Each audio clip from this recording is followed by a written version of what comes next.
Red టీవీలో మీ వ్యాపార ప్రకటనల కోసం ఈ నంబర్ ని సంప్రదించండి 6281747728. Hi viewers, welcome to our channel. ప్రస్తుతం మనతో పాటు సీనియర్ జర్నలిస్ట్ దామ బాలసన్న వారితో మాట్లాడారు. నమస్కారం సార్. సార్, పవన్ కళ్యాణ్ గారు పిఠాపురం నుంచి ఎమ్మెల్యేగా పోటీ చేస్తారని చెప్పేసి ఆ మధ్య అనౌన్స్ చేశారు. అయితే ఇప్పుడు ఆయన ఇక్కడ నుంచి కాకుండా కాకినాడ నుంచి ఎంపీగా పోటీ చేయడానికి వెళ్ళిపోతున్నట్టు తెలుస్తుంది. ఎందుకు ఈ విధంగా కాకినాడకు షిఫ్ట్ అవుతున్నారు? మరి వార్తల్లో నిజం ఉందా? మీ ఒపీనియన్ ఏంటి సార్? పవన్ కళ్యాణ్ ముందు నుంచి కూడా కన్ఫ్యూజ్ చేసే సిద్ధాంతాన్ని ఫాలో అవుతాడు. అంటే కన్ఫ్యూజ్ చేయడం, జనాల్ని కన్ఫ్యూజ్లో ఉంచడం, చివరి వరకు ఏది తేల్చకపోవడం అనేది అతను ఎప్పటి నుంచో ఆ టాక్టిక్స్ అనేది ఫాలో అవుతాడు.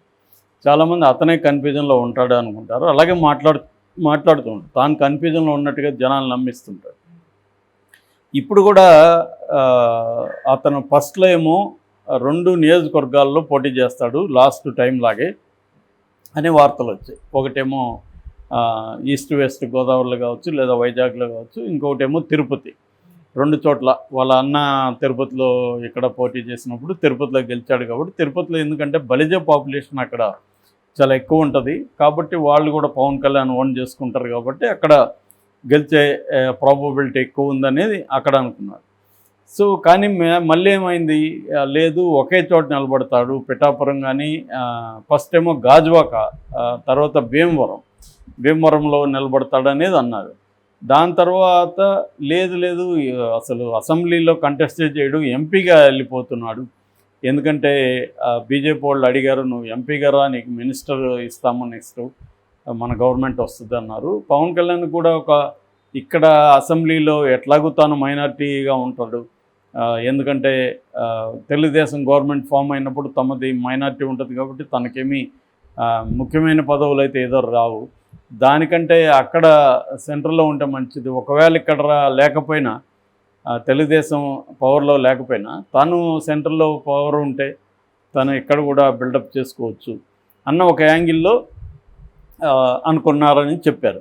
దాని తర్వాత ఏమైంది, సడన్గా అతను అనౌన్స్ చేశాడు, పిఠాపురంలో నేను నిలబడుతున్నాను. అంతకుముందేమో పిఠాపురంలో పవన్ కళ్యాణ్ నిలబడతాడో లేదనే కన్ఫ్యూజన్ ఉండడం వల్ల అక్కడ తెలుగుదేశానికి సంబంధించి ఎస్విఎస్ఎన్ వర్మ ఆయన రెడీ చేసుకున్నారు. ఎందుకంటే ఆయనకి గతంలో 2019లో కూడా టికెట్ ఇచ్చారు. పెన్నుం దొరబాబు దగ్గర ఓడిపోయాడు ఆయన. సో అందువల్ల ఆయనకి సింపతి ఉంది. రెండోది, ఆయన నిరంతరం ప్రజల్లో ఉంటాడు. కరోనా టైంలో కూడా ఆయన ఇంట్లో ఉండకుండా బయటికి వెళ్ళి ప్రజల్లో ఉన్నాడు. సో అందువల్ల ఆయన గెలిచే అవకాశాలు ఉన్నాయనేది ఒక అంచనా. దానివల్ల ఆయన అక్కడ రెడీ చేసుకున్నాడు.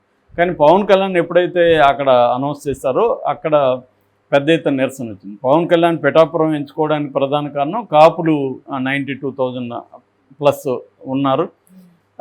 కాబట్టి వాళ్ళందరూ మనకు హెల్ప్ చేస్తారు. 2,30,000 వరకు అక్కడ ఓటర్స్ ఉంటే అందులో దాదాపు సగం దగ్గరకి కాపులు ఉన్నారు. కాబట్టి మనకి ఈజీగా వస్తుంది. మిగతా వాళ్ళు ఎలాగో మనకి హెల్ప్ చేస్తారు అనుకున్నారు.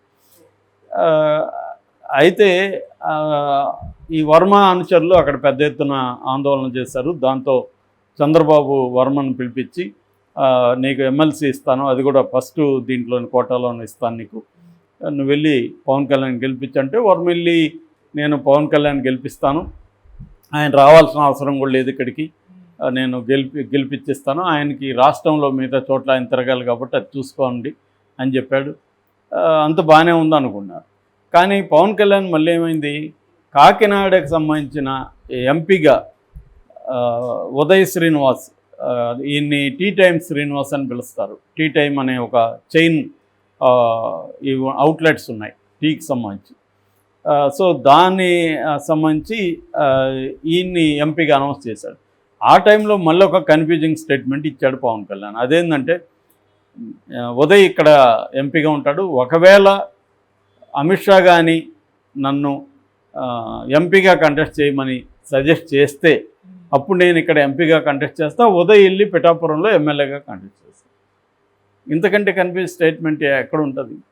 నువ్వు అసలు ఎక్కడ పోటీ చేస్తావు, ఎంపీనా ఎమ్మెల్యేనా ఏమీ తెలియకుండా అట్లాంటప్పుడు ముందు ఎందుకు చెప్పావు? ముందు చెప్పేటప్పుడు ఆ 2 చెప్పు ఉండొచ్చు కదా, మళ్ళీ ఇప్పుడు ఇది ఎందుకు చెప్పాడు? అంటే పవన్ కళ్యాణ్ కంట్రోల్లో పవన్ కళ్యాణ్ లేడా, చంద్రబాబు కంట్రోల్లోనో మోడీ కంట్రోల్లోనో ఉన్నాడా అన్న విమర్శలు కూడా స్టార్ట్ అయినాయి. వీళ్ళు కూడా జుట్టు బిక్కుంటున్నారు పవన్ కళ్యాణ్ అభిమానులు. స్వామి ఏదో ఒకటి తేల్చండి, మమ్మల్ని ఇట్లా కన్ఫ్యూజ్ చేసి చావబోతొద్దు అని వాళ్ళు కూడా. అంటే మేము ఎక్కడ పోయి నీకు క్యాంపెయిన్ చేయాలా, అక్కడ చేయాలా, ఇక్కడ చేయాలా, ఏం చేయాలి? దాంతో వర్మ ఇంకొక ట్విస్ట్ ఇచ్చాడు. వర్మ ఏమంటాడు, నీకోసం నేను త్యాగం చేశాను రా బాబు. పవన్ కళ్యాణ్ ఒక పార్టీ అధ్యక్షుడు కాబట్టి పొత్తులో భాగంగా మేము త్యాగం చేయమని చంద్రబాబు నాయుడు చెప్పాడు, చేశా. ఇంకెవరినో గొట్టంగా అని తెచ్చి ఇక్కడ పెడితే నేను ఎందుకు త్యాగం చేయాలి? అతను ఎలాగో గెలవడు ఇక్కడ. సో నాకు చంద్రబాబు కూడా ఏం చెప్పాడు, పవన్ కళ్యాణ్ కానీ ఎంపీకే వెళ్తే నువ్వే పోటీ చేయమని చెప్పాడు అని ఆయన అనవచ్చు. దీంతో ఇంకా కన్ఫ్యూజన్ అయింది. అంటే చంద్రబాబు ముందే ఊహించి చెప్పాడా? ఒకవేళ పవన్ కానీ ఎంపీకే వెళ్తే నువ్వు ఇక్కడ చేయని చెప్పాడంటే అర్థం ఏంటి? అంటే వీళ్ళకి అందరికి ముందే తెలిసి ఒక గేమ్ ఆడుతున్నారా, లేదా కన్ఫ్యూజ్ చేస్తున్నారా? అసలు పవన్ కళ్యాణ్ కన్ఫ్యూజ్ ఎందుకు చేస్తున్నాడు?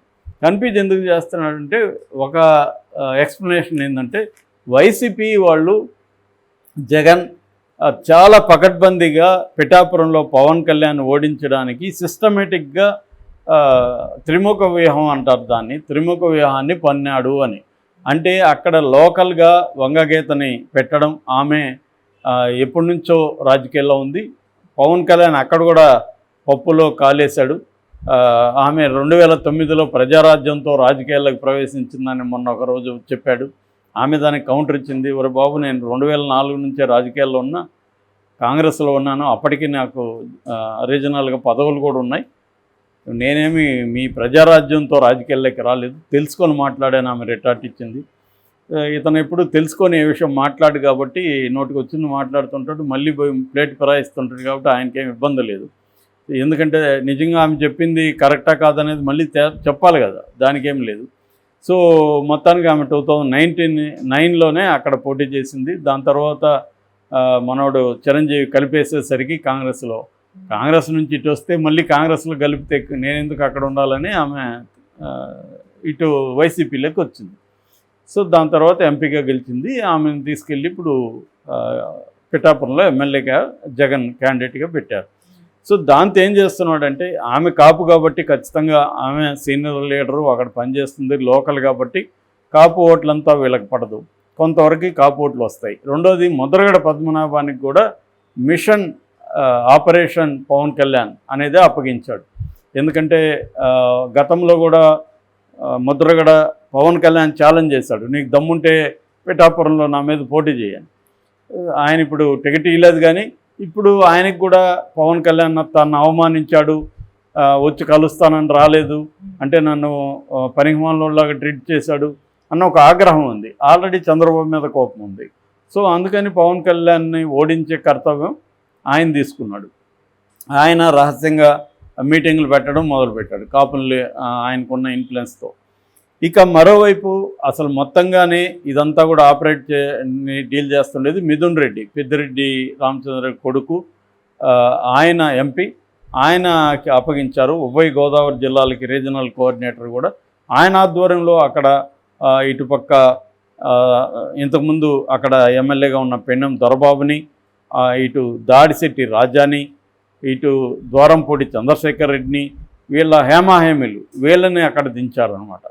సో వీళ్ళ ప్రధాన కర్తవ్యం ఏంటంటే, అక్కడ కాపు ఓట్లు 95,000 ఉంటే బీసీ ఓట్లు 85,000 ఉన్నాయి. అంటే బీసీలో మళ్ళీ సెట్టిబెల్జ, ఇటువంటి తూర్పు కాపు, ఇలాంటి మత్స్యకార, ఇటువంటి ఓట్లు అక్కడ ఎక్కువ ఉన్నాయి.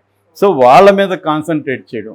సో కాపు ఓట్లు ఒకవేళ మనకు తగ్గిన బీసీ ఓట్లు మ్యాక్సిమం మనకు తీసుకోవాలని. అట్లాగే ఎస్సీ మాలా మాదిగా ఎస్సీ ఓట్లు కూడా 30,000 వరకు ఉన్నాయి.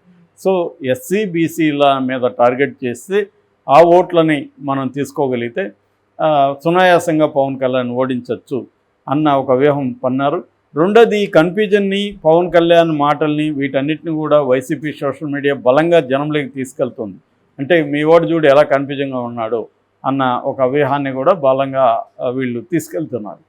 ఇందువల్ల పవన్ కళ్యాణ్ భయపడి పిఠాపురం నుంచి పారిపోయి కాకినాడ ఎంపీగా పోటీ చేస్తున్నాడు అన్న వార్తలు కూడా వైరల్ అవుతున్నాయి. అయితే పవన్ కళ్యాణ్ అఫీషియల్గా అనౌన్స్ చేయలేదు, కానీ వర్మ స్టేట్మెంట్ చూసినా, పవన్ కళ్యాణ్ మాట్లాడిన పద్ధతి చూసినా, పవన్ కళ్యాణ్ అయితే లాస్ట్ మినిట్లో ఎస్కేప్ అయితే ఉన్నాడు అనేది అనిపిస్తుంది. అంటే పిఠాపురం నుంచి వెళ్ళిపోయి అక్కడికి వెళ్ళిపోదాము అన్న ఆలోచనలో ఉన్నాడు. ఎంపీగా అయితే బెటరు అన్న ఆలోచనలో ఉన్నాడు. ఒకవేళ ఎంపీగా ఓడిపోతే కొంత సానుభూతి వస్తుంది, అప్పుడు రాజ్యసభకైనా బీజేపీ పంపిస్తుంది, ఆ రకంగా అయినా మనం కేంద్ర మంత్రి అవ్వచ్చు. ఇక్కడ అసెంబ్లీలో నిలబడి ఓడిపోతే ఇంతకంటే దారుణం ఉండదు. తెలుగుదేశం గవర్నమెంట్ వచ్చినా మనకు ఏమీ చేయలేం. దానికంటే వాళ్ళు చెప్తే మనం విన్నామనుకో, ఎవరు అమిత్ షా చెప్పిన సలహా వింటే, ఆయన చెప్పాడు కాబట్టి ఓడిపోతే, సార్ మీరే కదా సలహా ఇచ్చారు ఓడిపోయానని చెప్తే కనీసం రాజ్యసభనే ఇస్తారు అన్న యాంగిల్లో పవన్ కళ్యాణ్ ముందుగానే ఓటమికి ప్రిపేర్ అయిపోతున్నాడు అన్న ఒక వెర్షన్ అనిపిస్తుంది. ఏదేమైనా కొంత టైం గడిచినా కానీ క్లారిటీ రాదు, ఎందుకంటే ఇంకా ఎన్నికలకి 50 రోజుల పైన ఉంది కాబట్టి పవన్ కళ్యాణ్ ఈ కన్ఫ్యూజన్ కంటిన్యూ కొద్ది కాలం చేస్తాడు.